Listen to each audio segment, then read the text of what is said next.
if you've got a proven process, don't deviate. Like follow it to the T.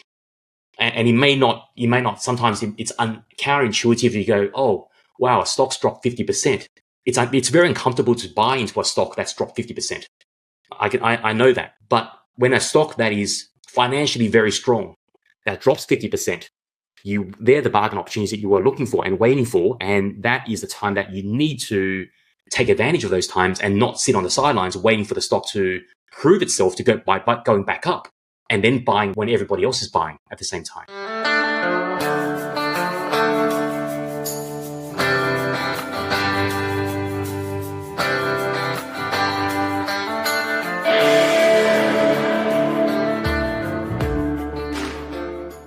Welcome to the Profitable Farmer podcast, where we share stories and tips to help you run a better farming business and create your very own freedom farm.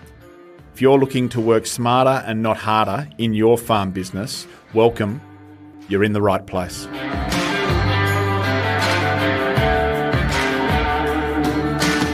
G'day everyone and welcome again to Profitable Farmer. I hope this finds you incredibly well and enjoying the start to a positive spring. It's been about 6 months now since I asked Terry Tran, founder, freedom trader, and our resident investment specialist to join us.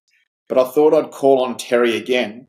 In our last episode, we spoke with Brett Stevenson from Market Check and got a really thorough view of the world around the grains sector and the grains commodity markets, and some really important headwinds for us to understand if Brett is right in his expert view of the world.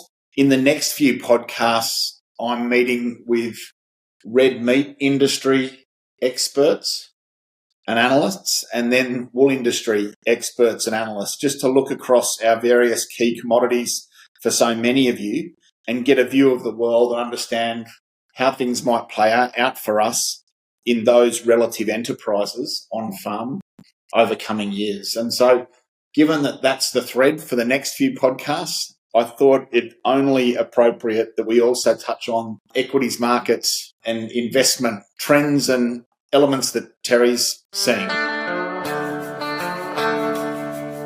So Terry, wonderful to have you joining us again. It's always great to connect a couple of times a year and update our farmers and this community on what's happening in the stock market. Thank you for having me, Hutch. Always a pleasure to be here and share what I know and what I see around the world as well. Terry, we've come to know you really closely as a great friend at FOA. Some of our listeners might have heard your backstory, but before we look at what's happening in the world from an equities and stock market perspective, I'm kind of keen just to tap into your story because it is inspiring, and I really want our listeners to get a sense of what's made you the success story that you are today. You were born in Vietnam. Yes, correct. How is it that you ended up as a successful investor here in Oz? Would you mind just sharing a bit of your extended backstory? Sure. I think it's an unlikely story, that's for sure. So going back, almost 40 odd years ago, and it was just product of post-war Vietnam, where I was born, and literally my parents realized that we couldn't stay there because once the Americans left or the troops left, the communists basically took over everything, including our homes and even the little store that my parents had. And we were pretty much, just running on their timetable and their schedule and having to pretty much work for them. And so my parents decided to, there was only really one way out, is to get out of the country. And my mum being the oldest on her side and my father being the oldest on his side, as Asian families, they always send the oldest to hopefully explore another world and, if successful, to be able to migrate the rest of the family across. And so we swapped what we had into gold and then bought that one-way ticket to hopefully be able to catch that boat ride wherever that leads us. And what I did learn recently was that we ended up being on the beach for about a month, living on the beach, just hiding, waiting for that boat to finally arrive. And we were actually wondering, my mum was wondering whether we actually got scammed and the boat was never going to arrive. But finally it did after about a month. And when it did, we just ran onto the boat, about 300 of us, onto this wooden tugboat and just headed out to shore, hope for the best. Unfortunately, though, we were lost out at sea for 3 days. Terry, how old were you? I was at 2.5 at that time. How long were you on the boat for, and what happened? Yeah, we ended up on the boat for about three to 4 days. And what happened, why we got lost was because the captain was a first-time captain. Once we got out into the South China Sea, he actually got scared and he fainted. So in the end, it was apparently one of the passengers that ended up taking the boat, and just knowing that we couldn't go back, just continue going outwards and hope that we'll hit land somehow. And we never did. What we did hit, as we were slowly taking on board a lot of water because it was just too heavy, was that we ended up meeting up with, or actually, I think they found us more than anything else, an oil rig in the South China Sea. So without them, I probably wouldn't be here because there was definitely clearly no land that we could see because the boat was just slowly, gradually sinking, and they took our distress signal and then pulled us in. And I ended up living with my parents on the oil rig for 3 days. How long were you at sea for before you landed on that oil rig? 4 days. 4 days. Yeah, 4 days. Yeah. Then 3 days on oil rig. It was in Malaysian waters. And then the Malaysian government obviously could not let us stay on the oil rig for too long. So they ended up shipping us out onto a nearby refugee island, which there was nothing there. And we stayed on that island for in total 6 months. So we just basically, they gave us tarpons that we could just hang over the trees. So we stayed under these tarpons on a deserted island in a way. Yeah, that's where we lived for 6 months. What were conditions like, and which island was it, and how did life play out for your family? Yeah, funny enough, Hutch, that island is now famous because of Survivor Europe. So they apparently, because I went back and I wanted to see what that island actually looked like. And when the time we ended up going there, I was seeing all these film crew, and they were actually filming Survivor Europe. And that was a number of years ago now. And that island ended up becoming quite famous now. So it was just off the coast of a town called Mersing in Malaysia. At that time, though, definitely no Christmas Island. We did not have shelter. The shelter was just those blue tarpons, like these plastic sheets that the government gave us, and we could just hang it across trees. And that's what we lived in the end. And what we were fed, though, was just kind-hearted fishermen that gave us excess catch. So they knew where we were, and from time to time, these fishermen will come and feed us, basically. So that's what happened. So you must have been exposed to some intense rain events, flood events. Do you remember what it was like on the island, Terry, or were you too young? I was too young until one day that we ended up getting photos from someone who took a bunch of photos. 30 years later, that whole box of photos came, which showed the photos of the boat and also the island. And that's how some of the memories came back to me. I was definitely too young for a long time, and I was hearing the stories from my mum and just imagining what the boat looks like, etc. But it was those photos that then finally triggered some memories from that. Yeah, because they were dark memories, because I think it was darker for my mum because she experienced being already an adult. She was only 21 at the time. So she had me young at 19, 20. And it was her that really suffered most, because my father passed away on the island when a tree came down on our shelter one night, Christmas Eve. And that tree apparently just narrowly missed me, but then came down on my father's. Apparently it struck his head. So then he passed away on that island. Terry, thank you for sharing. So then, how do you navigate that and arrive in Australia after 6 months on that island? I think it was what I call, sometimes if I look back, it was probably a silver lining, because I've heard of stories where people will be on the island for years waiting for a country to take them in. And of course, at that time, it was Australia, Canada, and United States that opened up the doors. But it would still take quite some time. But somehow the Australian government, someone heard of my mum's story and speeded up the process. And that's why we were only there on the island for about 6 months, whereas we could have been on there for a lot longer. And they just knew that someone like my mum, being now widowed, could not stay on the island for too long, probably would drive her crazy, and therefore just sped up that whole processing of our application to come to Australia, in fact. And the other silver lining too is we did meet a very kind-hearted gentleman that was the fisherman that I spoke about that gave us excess catch. And that's where I think I learned the power of generosity, because my mother always thought that he was a wealthy gentleman. That's why he could afford to give us excess catch. Plus, apparently, when he told my mum, he was a businessman. And when my mum was leaving the island, firstly, he actually helped pay for and arrange for my father's funeral, which if not, he would have been in a cardboard box, but actually arranged for a proper funeral on the main island. So my father wasn't buried on the island. He was actually taken by it's about an hour boat ride across to the main island or the mainland, and that's where he's actually buried. So I do very often go back and visit the grave. And actually, in fact, I'm going back in 2 months' time with my mum again to visit the gravesite.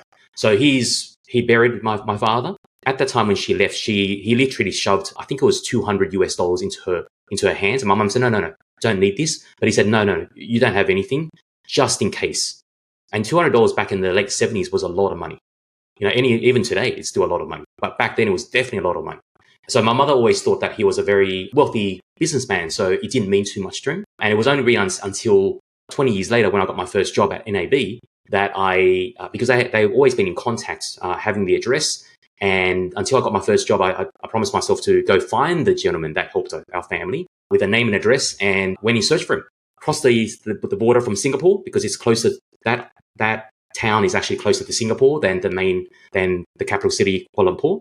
So always fly to Singapore, 3-hour ride on a private car through dirt road, and ended up in that town. This is a while back now, and just wandering around the town with his name and no address. But someone actually said, generally at about 2 p.m. he's at this cafe.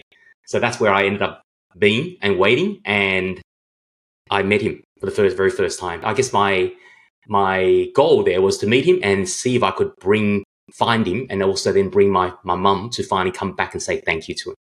And has that happened? It has, of course, yes, and that happened. So when I found him, I was just elated with that name and address, and so that determination to find him. We found him, and it was only because he's quite popular in the town because he's helped so many other people. It wasn't just my dad. It was other people, that kind-heartedness that he's helped other people. So the other funny part of the story was when I first met him, I said, my mum always said, you're quite a wealthy businessman. What type of business do you run? And he laughed. And then he said, let me show you. So we jumped into his little beaten off car and then headed off for about 10-minute drive.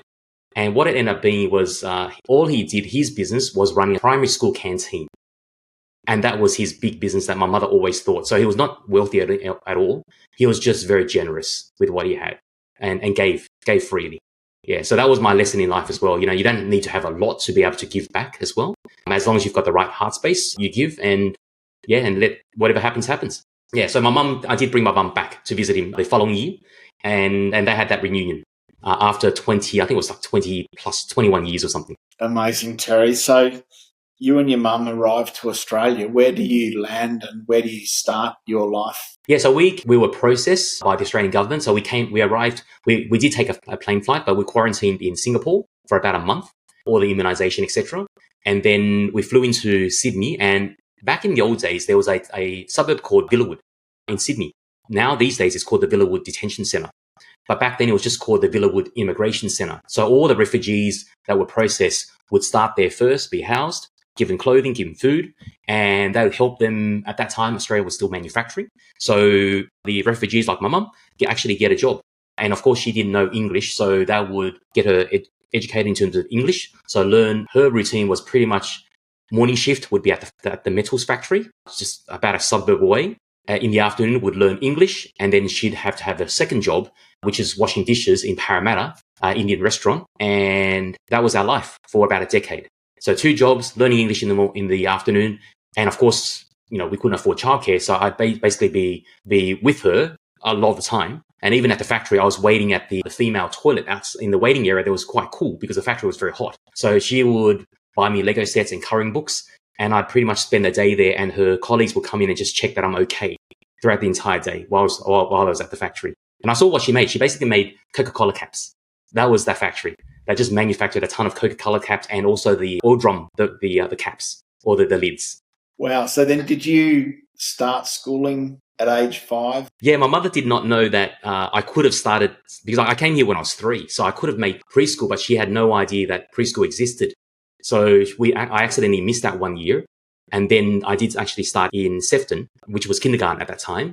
And it was interesting because at that time, immigration was only started. So the entire school, you could easily recognize me because I was the only black-haired Asian. Every school photo, you'd see me, and we bought all the school photos. So you could easily spot me in every school photo because I was the only Asian kid in town, in the whole entire school. And how do you remember and reflect on schooling? It was great. It was great. Learn the language and navigate a new culture and a new country. How do you reflect on schooling? I think I was lucky because I came very young. I didn't come here when I was a teenager. So being young, and I think it was great that I was exposed to a school that had no other Asian, and I was the only one. So I was surrounded by Aussies, and hence my accent. Like I picked up the Aussie accent very quickly. And back in the old days, funny enough, I never got bullied or anything. I had what I still remember his name, Christopher. And he was like almost like my protector. He was the big boy in town that protected me. And he'd ask me, I remember he asked me, how come you've got black hair where I've got blonde hair? And I just said, I don't know. I have no idea. I was just born this way. And he accepted it. And that was it. So I enjoyed school. I did not have an issue with school at all. And it didn't feel different, funny enough. I just embraced it. Where did your career start post-school? Terry, and would you mind just sort of describing those first few years and that first decade of your career? The first thing was that my mother, because she worked in a factory, she always drilled into me that you must study hard because you don't want to be like mum, having to work in a factory. And of course, I saw that factory, the hot conditions. And even, funny enough, even post-HSC, the exams, there's that 6-week period where I'm waiting for the results. And she got me into work in her factory for that 6-week Christmas break to help out. And I experienced that, the summer heat. And I realized what she is talking about. Don't ever, end up in a factory. Make sure that you study hard and get a proper job, get your degree. So as a disciplined, knowing my family's circumstances, I did that and got my finance and accounting degree. And that's how I started and lucky enough, got picked up by NAB in my second year because of my marks. My NAB sought out graduates before they graduated. So I ended up going through their advanced, sped up graduate program. And that's how I started my career in NAB as a banker. And their dream or their hope for me was throughout this graduate program was, would I be maybe perhaps down the track, one of the ones that end up leading the state, being a state manager. So that was the path I had. How then did you transition from banking into investing and what was the catalyst for that change?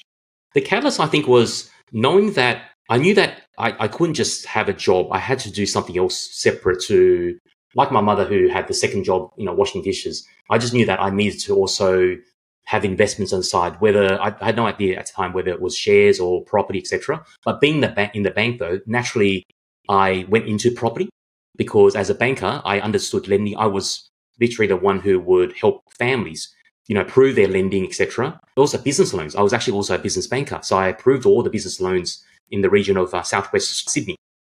Being a banker, my first foray into investing was definitely property.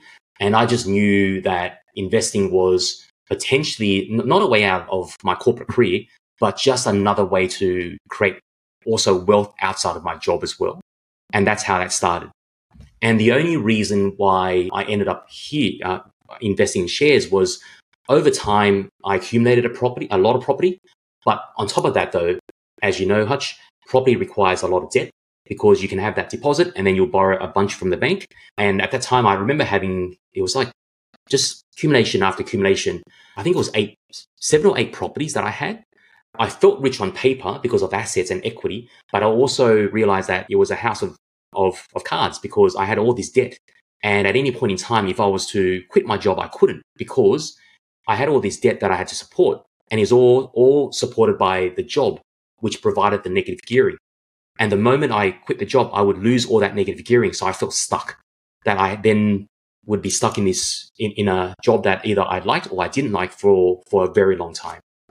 And then I realized that's probably the end of property that I needed. Now let's go to another path, which was the share side as well. How old were you, Terry, when you started investing in shares, and what was the training that you undertook to build out your skills initially? Yeah, so property was started once I went into NAB. And of course, once you're over 18, you can start borrowing, etc., and buying property. Shares, I would say it was about a year and a half later, which ended up being about 19 when I started. And how I learned was through whatever seminars that was out there. And, unfortunate to say, was I was hooked into a lot of these get rich quick programs or courses that were out there, and they were peddling all these, leveraging up, borrowing, CFTs, options, and I was doing all of that, even forex trading. So I literally, over a 2-year period, I went to every program you could think of. I'd pay for it. I didn't mind paying for the knowledge, and I did that. But at the end of 2 years, I ended up, and that was I think the defining moment, I ended up losing about 2.5, almost 3 years of my salary because I did the wrong things on the investing front. And that's when I realized that I actually did not know what I thought I knew. And I had to go back to square one, which is now, how do the really wealthy invest properly? So it's not just about returns, but it was also about the safety aspect as well. So although it hurt at that time, losing 2.5, 3 years of salary in 18 months, I think looking back now, it was probably the best thing that happened to me, because it happened, one, when I was young, but two, it taught me the lesson of what not to do, and now going forward, what to do. And how I really learned was knowing that I realized that there were actually no teachers out there that actually really managed money, because I think the real teachers are the people who did not teach, but they were doing, and they were the big fund managers, the super funds that were managing the billions, in Australia. So I reached out to a lot of them via, at that time, it wasn't even via email. Like, a lot of them was still old snail mail. So I just wrote letters, and just hopefully I could get just even have a coffee with them and see what they did, and see whether this was the path that I wanted to pursue as a career. And that's what ended up happening. Of course, a lot of rejections, but several of them actually accepted, and I got on the phone, and we ended up having coffees, and they could see the desire to learn. So we ended up having long lunches that would indirectly teach me through the lunches and the coffees that I had over time. And that's how I learned the real craft, by people who were managing the money of Australia's superannuation funds, for example. Have you gone back and done formal training to support what you do now, Terry, or has it all come through reaching out in that way to people who've done it well? Funny enough, Jeremy, a lot of the formal training I had was also because I had a finance degree. And then what I realized was the finance degree, based on theory, actually did not work in reality. That's the issue that I had. And then I realized, wow, I actually sometimes got to, at that point, unlearn a lot of things that were learned from the finance degree, because what they did and what I saw them do was not the formal training. It was, they also learned from other people as well. Until you really manage money, putting that focus on attention on risk management was definitely key for these guys, because these guys who managed that much money could not afford to have a bad, forget about a bad year, but have a bad quarter. So they were managing risk so tightly that became my focus, was risk management. So formal training I think it was really these guys. And also there was this world-class psychologist that I found out that he was teaching the psychology part to a lot of the top fund managers on the planet. And then I knew that he was from North Carolina, the late Dr. Van Tharp. And he was running a program in New Zealand, in Auckland, for 2 weeks. And it was expensive. It was 25,000, 20 odd years ago now. And that was expensive. But it was probably one of the best class things I've ever done, because flying over there, I was actually not only the youngest, but the most inexperienced, but surrounded by world-class, grey-haired fund managers that were there learning from him as well. And that's where I also got to meet them and learn a lot of the skills, because we spent 2 weeks together with these guys. And I'm talking about the Goldman's, the heads of Goldman's, the traders of Goldman Sachs, HSBC, all these major institutions, they were all there too. Terry, if we fast forward to today, with what you've created at Freedom Trader and with the investing that you've done consistently since then, yes, would you mind just giving us a glimpse of how you reflect on what you have achieved? You've got thousands of people that you're now coaching and teaching on how to invest successfully, and you're an example for them on how to do it, and you're very transparent in what you're achieving and what you're investing in, and giving them insights that they can achieve similar. Do you mind just describing how you reflect on what you've achieved? Sure, Jeremy. And I think that it's important that transparency is there, because I wanted to show how, one can start from nothing. And as long as you don't mind, being patient, and which farmers already have the patience. That's why I always reflect and say that the farmers are the best investors on the planet by far, as a whole group. So even though we've got about over 2,000 students now, most of them are business owners, but a third of them, over 700, are Aussie farmers, Aussie and Kiwi farmers. And as a whole group, I've seen that, where the three Ps, being patient is one thing. Farmers already have that in spades because you have to be patient with farming. The other one is persistence. And again, you have to be persistent because in farming, as you know, you can have bad crops, bad weather, everything just happens, they get hit hard, but then persist and get through those tough times. And also the other part is being very process driven, which again, farmers have in spades because they follow a proven process that they plant the seeds, etc., what you need to do, and you harvest. So that patience is always there.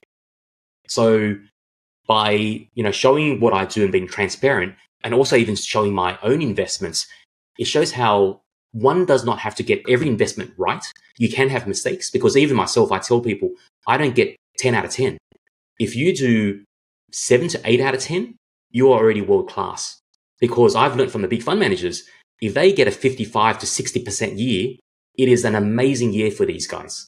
So they're only getting 5 to 6 out of 10 right as the biggest fund managers in our country and around the world. Why do we expect anything so much more? So if you get 70, 80% right, you're going to do very fine. So that's why I want that transparency to see not only my wins, but also my losses. So our students get to see that, Terry's also not perfect. So I can also do this as well, as long as I learn the process and just diligently follow the process. So Terry, to your point, and from a standing start, where did you start in your investment journey and where have you arrived to? So I started very badly, and the first 18 months, 2 years was bad. Lost that couple of years' salary, and then I had to restart again. And thankfully, I had some equity in the unit that I actually lived in and borrowed against it with NAB. 30 grand was a start for a few months, and then was trying to see if I could actually finally do it properly, which I did. And then I added an extra 20 grand of equity and ended up starting. The actual official start is 30 grand, then 50 grand was the equity. And that equity has, over the last 27, 28 years now, has ballooned to over 12 million. Yeah, which I think equates to about 23% per year. Average annual increase year on year. Yes, yeah. And some years, it wasn't every year, like I'd get 23. And I want to make that point clear that there were some years that were way lower. I might get 5 or 6. For example, during the GFC, I only had, the world and also most fund managers had negative 50, but I only had a 2 or 3% increase for like 6 months. So there was actually no growth during the GFC, but it was post GFC because we were cashed up. That was post GFC that we went back in and started investing in. And at that time I was actually managing funds. And that's where that massive growth, I'd get that, 40, 50% year on year for a couple of years post market corrections and market crashes. So that's why I actually do love market crashes and corrections. I don't mind them because we've got tools to see, not the exact date, but we've got tools to see a rough guide of what's going on, and therefore start cashing out and locking in the profits and not getting too greedy. Generally, we are early, but then when the time comes, we're cashed up, and then we've got all this cash to then reinvest back into the market at bargain prices. And that was the same as during COVID-19 as well. It was exactly the same. We were cashed up. That time I was teaching now, and it was great because I was teaching. A lot of the students that were already my students during that time, they never experienced a real correction while using Blueprint, and it just showed how resilient the process is by that protection side. Not about how much money they would make, but how much money they did not lose during market corrections, and how cashed up they'd be to then take advantage of the correction. And that's the turning point for a lot of people. So what are 2 or 3 of the key philosophies that now underpin how you invest? And what are 1 or 2 of the key mistakes that you've made or the lessons learned along the way? The number one key for sure, besides, yes, we all want to make returns, we all want to see our money grow, is the one thing is always risk management and protection first. Don't ever go backwards, especially in a big way. Like one can go backwards a little bit in their portfolio. That's just normal. One can get a few investments wrong. That's okay. And that's normal, but not, at the age of say 40 or 50 and go back 20, 30, 40%, because that psychologically that hurts a lot. You'd be scared of. But on the financial front, as we get older, time is also lacking. We don't have that time to then catch up. When you're in your 20s, you've got 40, 50 years to make up what you've lost. So it's okay. But when you're in your 50s and 60s, you can't afford to have a massive drawdown in your account. So number one is definitely protection of what you currently have. And the other part is, if you've got a proven process, don't deviate. like follow it to the T. And you may not, sometimes it's counterintuitive. You go, oh, wow, a stock's dropped 50%. It's very uncomfortable to buy into a stock that's dropped 50%. I know that. But when a stock that is financially very strong, that drops 50%, they're the bargain opportunities that you are looking for and waiting for. And that is the time that you need to take advantage of those times and not sit on the sidelines waiting for the stock to prove itself to go by going back up and then buying when everybody else is buying at the same time. So it's that counterintuitive approach that one needs to be okay with as well. So yeah, I think that's the two big lessons. I'd say along the way, the other biggest lesson I'd say is to know that you are definitely not the smartest and acknowledge that you're not the smartest person in the room. And that is why we also, besides our own investment process, is to what I call spy on the big fund managers and see what they're doing. Because that gives you quite a good insight. Because if you found a stock, a share, and there's somehow all the numbers seem to look right, everybody seems to be talking about it, but yet you see no big fund managers in it in a big way. In other words, they're not investing in it. Could there be something wrong? Because we have the same value investment approach from the teachings of Warren Buffett, perhaps the greatest investors that's ever lived. If that value approach is there and we see the same things, why are these guys not in it? But also if we find something and we're scared to get into it because it's dropped so much, but these guys are now piling in, and they're not piling in by buying a couple of $1,000s worth of stock. They're piling in a big way where, you can check out how much they actually own. And if they've bought a couple of million shares or a couple of $100 million worth of shares in that one company, they've done the research. And therefore it just gives you greater clarity and greater confidence to also take advantage of that opportunity because these guys have seen it as well. And somehow you're on the right path because you see these guys also investing in that opportunity too. Thanks, Terry. And just on those principles and lessons, thank you again, as you always do twice a year, put on a exclusive webinar for our Farm Owner Academy community. So on Tuesday, the 23rd of September in the evening, Terry's putting on a dedicated webinar for our listeners and for our Platinum Mastermind and alumni members. So I'll include details of that in the show notes. Maybe just an insight, Terry, on what we can expect to cover with you on that evening. Yeah, I mean, during the masterclass, what I really focus a lot on teaching, where I want farmers to, going forward, is to have at least the very fundamental basic skills where, in the future, if you are give you confidence to invest in the stock market, because I know a lot of farmers are scared about the share market because it's always, the media where people make a lot of money, but on the reverse can also lose a lot of money at the same time. So a lot of farmers, I know they get scared about, the share market itself, but also maybe hearing from, bad, not even just bad press, but also bad experience from family and friends as well. So I want to change that perspective of how one can actually invest in a much more safer way if you know what to look out for. So we will be going through, the key indicators of how to know a rough guide of if there is going to be a big market correction, what is that tool? So I'll be sharing that tool and also the levels of how to read that tool.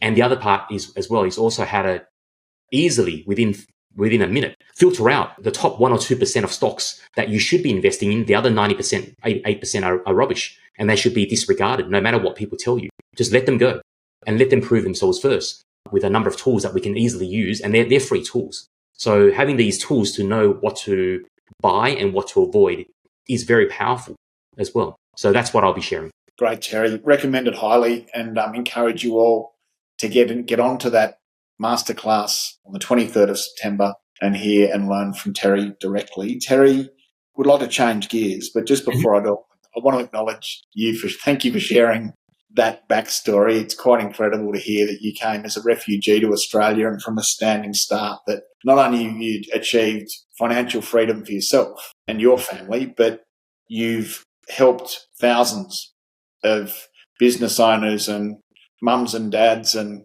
kids and farmers to create real wealth in the stock market for themselves. So I just want to acknowledge what you've achieved. Oh, thank you.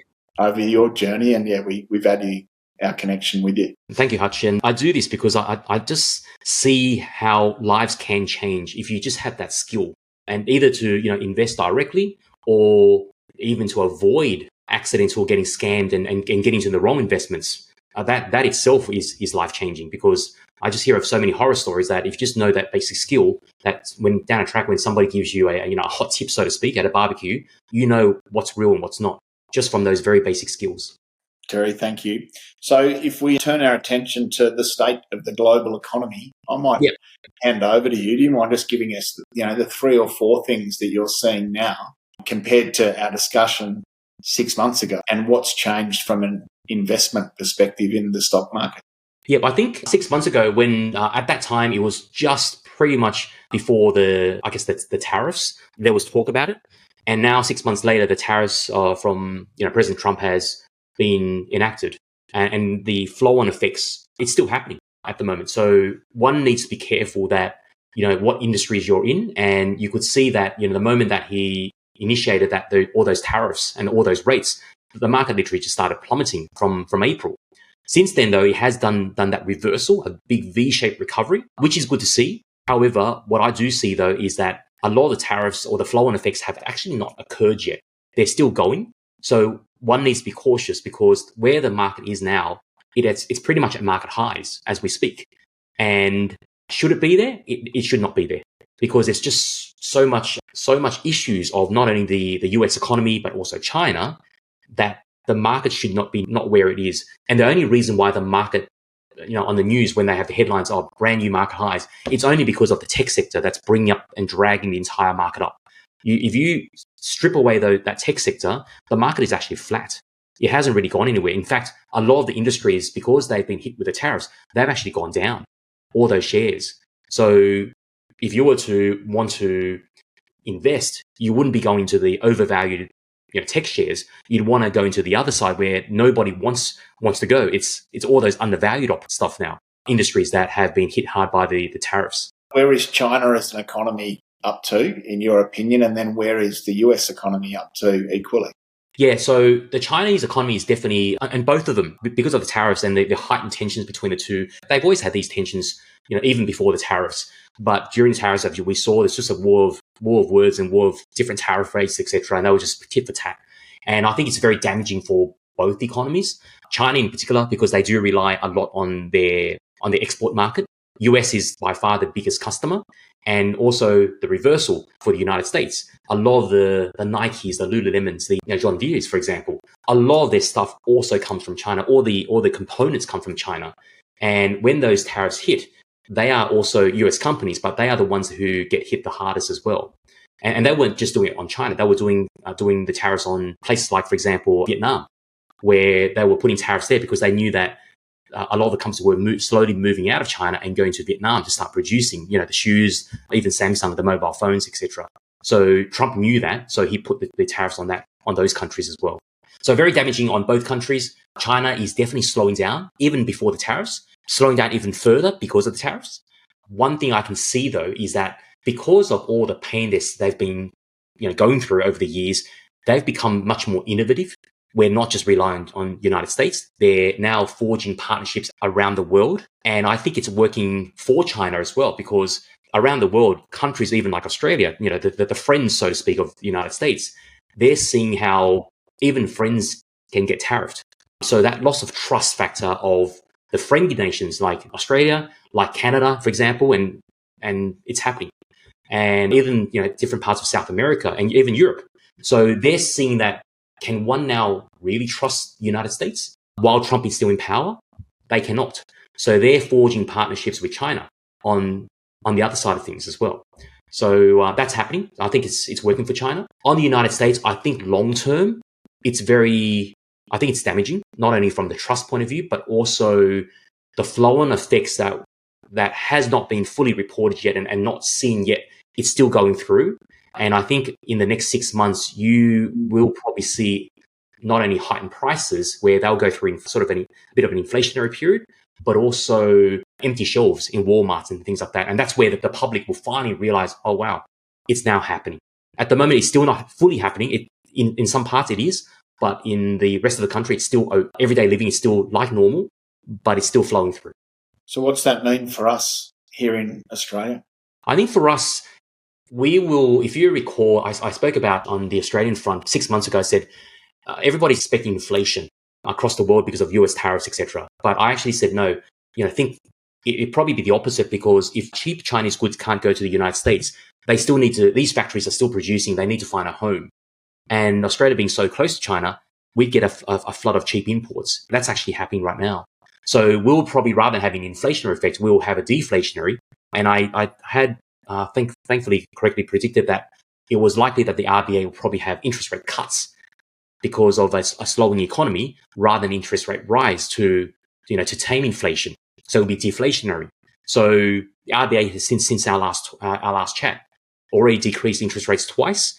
And I do expect that there's probably going to be another interest rate drop in the next 6 months, one or two more, I think.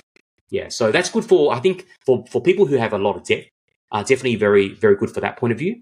I don't believe that by doing that, it's going to create inflation as a whole. But what it may do, though, is it might artificially hold up asset prices a bit longer than it should as well. Because when rates drop, first things first is, the property market usually, if it's stagnating, you'll usually probably rise because people can now afford to borrow more money to buy houses. So do you wager a prediction on exchange rate changes over the next 3 to 6 to 12 months, Terry? No, on the actual exchange rate, because we don't really trade the currency, we do, of course, hold US assets. So we naturally are already geared towards holding the US dollar anyway.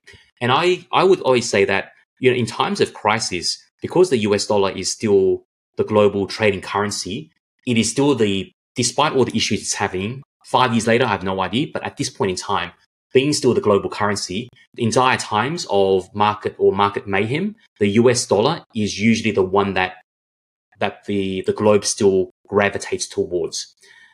In 5 years, I think things may change because of the weakening US economy, but also weakening the power of the United States. I think it's slowly declining. How long? I have no idea. I don't wager, I wouldn't say that US dollar, it has weakened, but I wouldn't go against it, bet in a big way, because if there is going to be a major market drop, which I'm expecting, then the US dollar is usually the one that holds up the best as well. Thanks, Terry. So what approach are you taking to investing, and what are some specific sectors that you're optimistic about at the moment?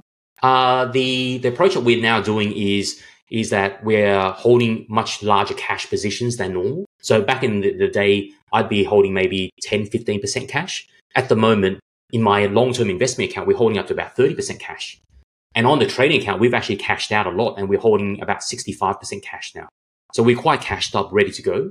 So we are still investing like normal when opportunities arise. But where I see the opportunities is, in fact, the ones that have dropped a lot, that they have not gone up, like the tech sector. So they're the ones where, for example, pharmaceuticals, the major pharmaceuticals, where they've dropped quite a fair bit. So it's undervalued. And then there's also the other part where a lot of the US health insurers, they've dropped dramatically, 30, 40% easily. And it's not just because of, the tariffs, but it was more because of the Trump policies against their Medicaid system, basically the US equivalent of Medicare.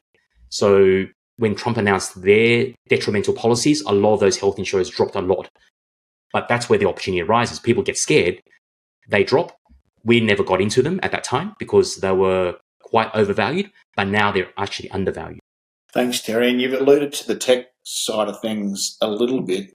In the Yes. 90s, we had kind of the internet bubble, and there were hundreds of startups, and only a very small handful actually survived and thrived.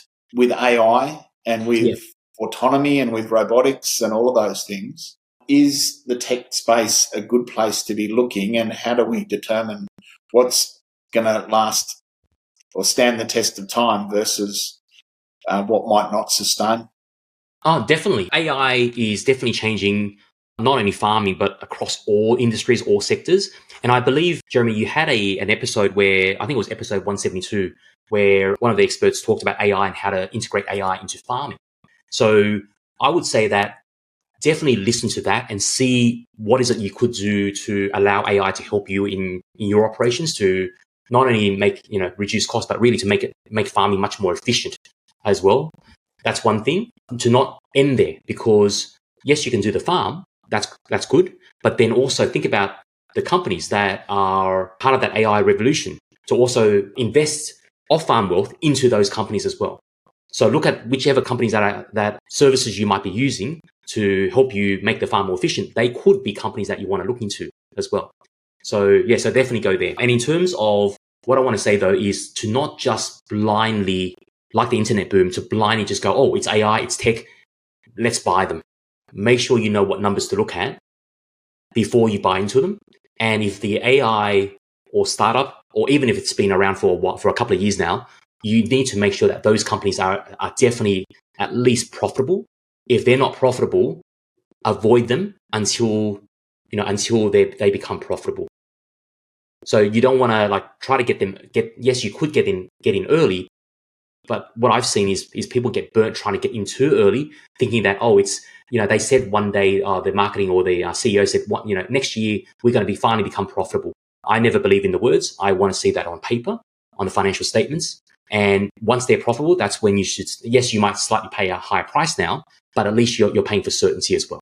Thanks, Terry. So there's no doubt, like electricity transformed every industry, AI is going to be the same. And it's a real enabler, isn't it, to help people be more effective and more efficient on so many levels. Are there specific industry sectors that are going to be most disrupted by AI that perhaps we shouldn't be investing so actively in? I think all industries will be disrupted. What I would say is that a lot of the industries that have technically been not disrupted by AI, but also tariffs, they've also dropped quite a fair bit. And it also could, even though they may be disrupted, as long as that the company itself has the capacity and also the plan to, in regards to how they navigate through this whole revolution, then it's okay. That's why I always try to avoid unprofitable, and even if they're profitable, low margin businesses or companies and stocks that are listed, because if there's some form of disruption, if they're a low margin business, then they can't afford any slight disruption could literally affect the entire business model. And they go from a positive, say 5 or 6% profit margins down to negative, and now they go into losses. So companies that have been very stable, have very high profit margins, even though they're disrupted by AI, at least they've got the financial resources to weather the storm, but also the financial resources to reinvest back into the company and be part of that revolution as well. Thanks, Terry. So have you got a final comment for our farmer listeners about the overall market and how to prepare themselves just for this next 6, 12, 18 months? What I would say is that the overall market is at unsustainable levels. It can't keep on going the way it's gone because it's been pulled up by a lot of the tech sector. What I would like to say, though, is some of those companies that have pulled it up are not necessarily overvalued. The likes of, say, Google, etc. What we want to avoid is the companies that are all over the news, like one would hear about in the video all the time, which is the one that is producing, the chips that power up AI. But there are so many other companies that enable AI to happen, and you want to be involved in those stocks. As long as they're profitable, you will actually want to be involved in those stocks and those companies instead that are not overvalued, but is part of that whole AI game as well. And an example is, a technology that everybody already uses, Google, for example. They are very strong in the tech space, have been for the last 20 years. We all hear about ChatGPT, OpenAI, but they've also got their own AI system as well, Gemini. And that's, yes, it's not there yet, but it's also competing very heavily with OpenAI, ChatGPT. So, but that's Google though, because of the drop, and yes, it's rebounded, but it's not overly overvalued at the moment. So whenever there's opportunities that if you ever see the likes of, say, the Googles, they drop, and even Amazon, when they drop, they are still part of the AI tech revolution, and financially they're very stable. So you want to go there as well. So they might be big, and people go, oh, what capital gains could you make from these companies? They're still doing well. And financially, knowing that, they're still going to be around for the next 5-10 years. That's the important part. Terry, one of the things I find really interesting is that construct that structural changes because of innovation are happening exponentially quicker. So we're just seeing change happening, across all sectors at a more rapid and exponentially increasing rate. What are the stocks that are kind of enabling that? We touched on AI, but there's also then robotics and automation that is leveraging AI to create solutions in agriculture and beyond kind of beyond our comprehension. What are some of the companies that are really enabling tech advancement that we should be looking at? Yeah, there's a company that comes straight on top of mind straight away is Taiwan Semiconductor, TSM. We've been investing in them for quite a number of years, along with a lot of farmers actually that have holdings of TSM. So TSM, for those who don't know, pretty much manufacture I'd say 80% of the most smallest microprocessors on the planet. So without them, we would not have our smaller and smaller mobile phones, the tablets, pretty much all the tech that we currently use every single day. And a lot of the things are also, even some of the cars, the GPS, all these new cars are coming out. At one stage where even my car, I had to wait for 2 years to get my car because TSM couldn't produce them fast enough during that whole COVID period as well. So TSM is definitely one of them. That's the stock code. The other one is a Dutch company called ASML Holdings. And again, part of the infrastructure network where without ASML, it's their machines that TSM buys to enable them to produce these microchips. So literally every machine that ASML produces, they're about $100, $150 million per machine. So they're not cheap, but TSM buys them, and the likes of other manufacturers like even Intel, they buy ASML machines because without these guys, they can't make these chips. So it's all about, going down the chain, like who, we hear about AI, but who is really behind the scenes creating and enabling AI to actually happen, and just dig deeper. And it's literally these two guys or these two companies, because without that, the AI revolution cannot happen. And even NVIDIA, their biggest producer of literally all NVIDIA's microchips is TSM. So the day that if TSM was not around, NVIDIA would not be around. They can't. There's no other manufacturer that can produce all those very high grade AI chipsets to power up AI. Actually, Jeremy, there's that saying, I don't know if you heard it before, that the ones who made the most money in the gold rush was not the people who dug up gold. It's the people who provide the shovels and the clothing. So literally, if you just go there, you would find the behind the scenes companies that are allowing all this to actually happen and roll out. Cracking metaphor. Thanks, Terry. So just to wrap up, I'm mindful of time. What's your view for Aussie investors on the overall stock market investment landscape? Yeah, I think a cautionary stance for sure. Where the market is, the Aussie stock market, even the Aussie stock market itself always mimics the US market. And whenever there's a big fall in the US market, globally, including Australia, they all get dragged down and dropped as well. So where it is now, I think overall it's overvalued. However, having said that, there are industries, like I said, to make sure you know what you're buying. If they're undervalued, still continue that and buy them undervalued because they've already dropped 30 or 40%. Even if there is a market correction, because they've dropped 30, 40%, they're the ones that are going to be stable during a market correction because they've already done their drop. They might drop another 5%, whereas the market drops down by 50%, but they've done their drop. And if you start building up positions there, they are going to be the ones that will recover the fastest. And I've seen that time and time again. Even during COVID, the ones that drop the most, when they recover, as long as they're financially sound, they are the ones that, unlike the overall market that took, I think, 4.5 years to get back to where it was, break-even point, those companies that are sound, they only took 18 months to get back to where they were as well. So go there and look into those industries and those companies that have already dropped quite a fair bit and now undervalued, but financially still stable. So my tip, I'd say make sure you're cashed up as well. Don't get sucked into the hype that everybody else that you see around you is making money. So you go there and just go, oh, wow, I can't, FOMO, fear of missing out. I need to start investing now because my friend, my next door neighbors made so much money in the stock market. I feel like I'm missing out. So you jump in at the most incorrect time and buying the most incorrect stocks. And look out for another interest rate decrease or two over the next 6 months.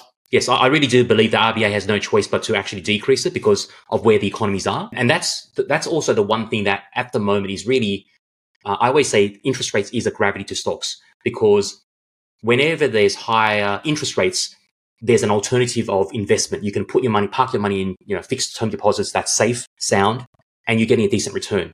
But as interest rates drop, which we've seen, post-COVID, they were very low.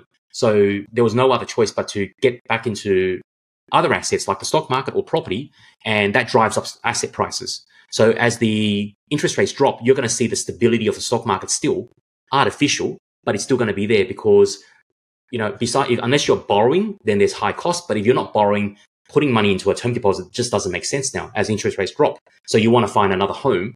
And it's important that you don't get sucked into that, buying the hype of the market because of interest rate drop as well. Terry, great to connect. as always. Great to get your current and global view. But in this episode, it's just been wonderful to connect with your backstory. And it is inspiring, mate, to think that you came from such humble beginnings as a refugee to Australia and not only amassed a small fortune that's created real financial wealth for you, but you're helping thousands of people achieve the same. We're delighted to track with you, mate, and we really appreciate having you part of the FOA community and supporting our members in such a profound and significant way. Thank you, Jeremy, for having me all these years. And I think this is our 14th episode, so it has been a great chat over the years. And and just glad to be able to do my part and share, not only help inspire others to, at least get started, no matter how small, just get started, get in the game and start compounding the wealth, but also share what I know and that I've learned over the years. And I think more importantly, the mistakes I've made to ensure that our farmers also don't make the same mistakes that I've made in the past too. To everyone listening, just look out for the link in the show notes to our upcoming dedicated masterclass with Terry in coming weeks. We recommend it highly. Terry, great to connect again. Thank you so much for your time. Thanks, Hutch. Talk to you soon.